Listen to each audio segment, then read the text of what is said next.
Under sa ECP, mga master, ay hindi naman po converted to Teacher 1 lahat ng mga nabakante na posisyon. Ang proseso po niyan ay i-open muna as natural vacancy yung posisyon na naiwan, no? Kapag may nag-retire, may nag-resign, o kaya ay namatay na personnel.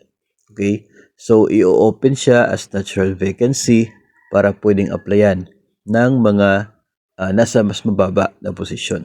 Ngayon, after 1 year, kung hindi pa rin na-fill up yung vacant position na yon, wala pang na-promote to that position, ang mayayari ay ma-convert siya into entry-level position sa respective group, job group. So kung ikaw ay yung position ay school principal 2 hanggang school principal 4, so hindi po teacher 1 yung conversion niya, kundi school principal 1.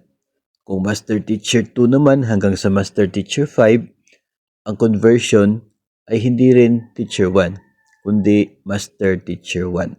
So, magiging existing master teacher yung position na yan kung walang ma-promote to that position na naiwan. Kapag teacher 1 to teacher 7, well, doon po mayayari na teacher 1 yung magiging bagong posisyon na conversion doon sa converted position doon sa naiwan po. So, hindi siya automatic na maging teacher 1 tulad po ng inaakala ng marami. Ito po ay may proseso. Yung natural vacancy na yan ay hindi po limited yung 3 salary grade. Pwede po mag-apply kahit more than 3 salary grades. Mangyayari na lamang po dyan ay pwede kayong i-justify ng inyo pong SDO to the Civil Service Commission kung kayo po yung mapipili.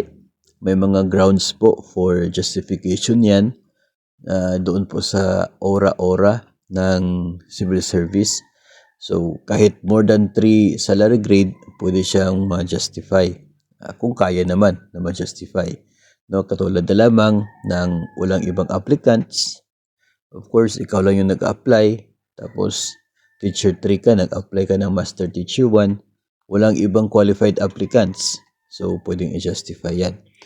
O kaya ay mayroong certain special sa iyo. May specialty, may special qualification ka, parang ganun. Or pwede din na maging reason yan.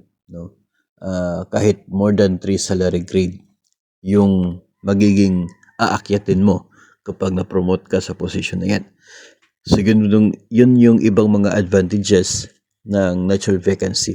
Sa kasalukuyan ay as long as na isa publiko yung vacant position, malabo na magkaroon ng isa lamang aplikante, di ba?